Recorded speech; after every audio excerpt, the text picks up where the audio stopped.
And here we are now, full circle, bro. First collab with DJ Susan. I know this is love. You're on fire, man. Congrats to you guys on that release. We just ran through basically everything. Out of all these tracks, which one means the most to you regardless of success? That's a great question. Oh, man.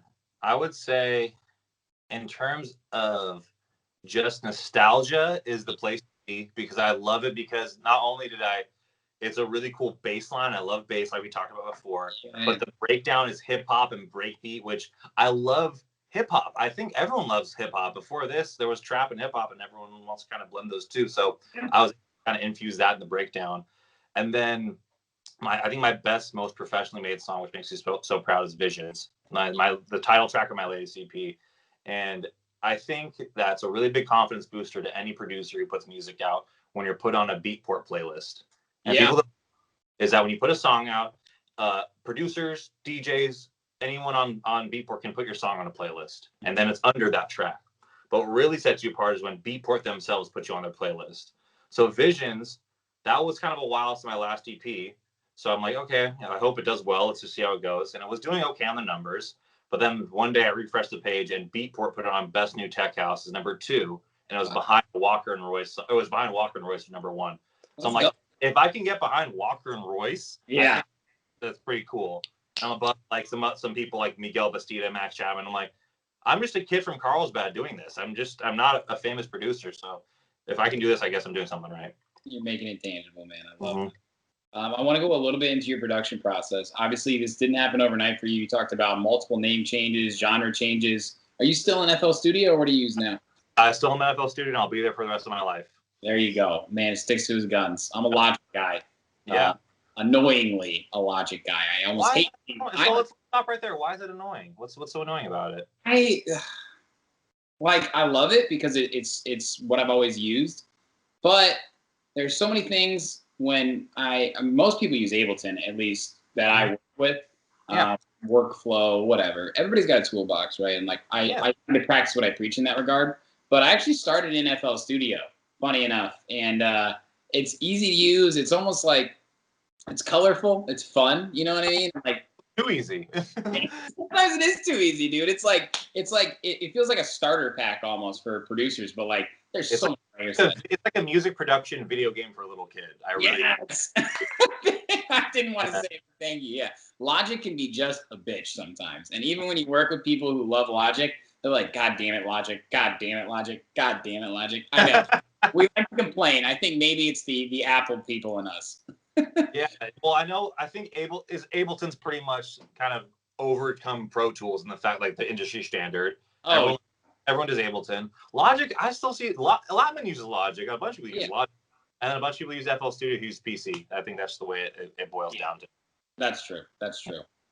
So obviously, like, the key, and a lot of people question when people want to get into the game, what DAW do I use? What do I do with this? What would be your advice? And just to give you an example, like my advice is, it doesn't matter what you're going to use, but it is always going to be helpful if you know someone that wants to teach or, said, I'll help you, to use that DAW. What would be your advice to people that are maybe getting into the game or unsure where to start? Yeah, I would say get with a friend. Yeah, talk to your homies who are doing this. Get their opinion and know your software. So I would recommend, if you have a PC, go with FL Studio. If you have Ableton, you probably have to do a little more working through to make it compatible. If you have Mac, go with Ableton or Logic. Yeah. Probably Ableton, just because it's more popular. Yeah. But I would suggest sticking with one thing and working through it. Don't be like, my friend told me to do this, so I'm going to jump ship 6 months in.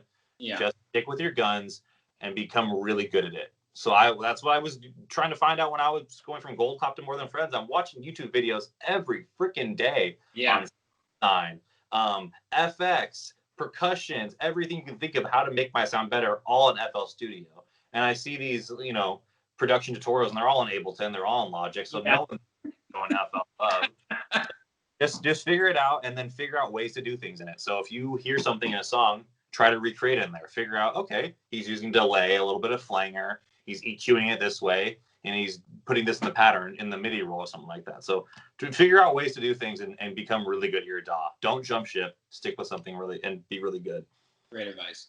Michael, one thing you haven't mentioned actually is maybe any mentors along the way. Obviously, you're a graduate of YouTube University, but what was somebody or who was somebody that helped you become the producer you are today? So the guy who I have two people. The guy who gave me FL Studio and the guy who taught me how to take my songs to the next level.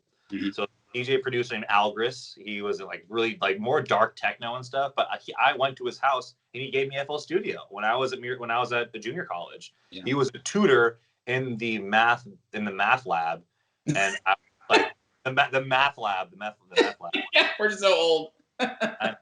It's so funny thinking back on it. But I would go there. I'd be like, hey, I made this beat on my. Okay, let's even backtrack it before this. So what got me into production was this music production app called Beatpads 24 that me and Nutty would just go on and jam and have our headphones in and be like, this is fucking sick. I would show him like, you should just get FL Studio, come over, I'll give it to you and kind of show you the ropes. So he showed me how to do that. But he turned his back on me. He pissed me off one time. But it's such a false sense of being pissed off because beginning for less than a year producing, I'd send him music. He's like, he said this, and it's burned my brain. He said, this belongs at the kiddie table of production. I was like, fuck you. Talk to me, you stupid motherfucker. And now he doesn't produce, and now I'm on Beatport playlist. So no. I would troll my own a lot for teaching me. And I would like send him the dumbest question, like, hey, this changed. Like, how do I get the playlist back here? He's like, just do this, this, and this. I'm like, oh man, thank you. Just like the most petty questions. And we're friends. He's like just helping me out. So he helped me a lot. And then when I was producing trap music, trap and dubstep, I'm going to send you a couple of songs. It's going to say Gold Clap and Atom Bomb. Atom Bomb is a really, really good trap producer. And he's got like 15, I could probably at this point, 20,000 followers on his SoundCloud. And he taught me how to, quote unquote, fuck up my track. You need to make things loud. You need to layer things. You need to really pump things up in your mix. And don't look at it as like a song. Look at it as like a piece of art. So on your left side, you have your lows. The middle is your mids, your percussions, the lower actual sounds. On the right side is your hi-hats. So make sure these things are all pumped up and they work well together. And he showed me things on our first studio session that I still use today. Layering, EQing, just different concepts he taught me that I still use every single production. And I still talk to him today. We're still good friends.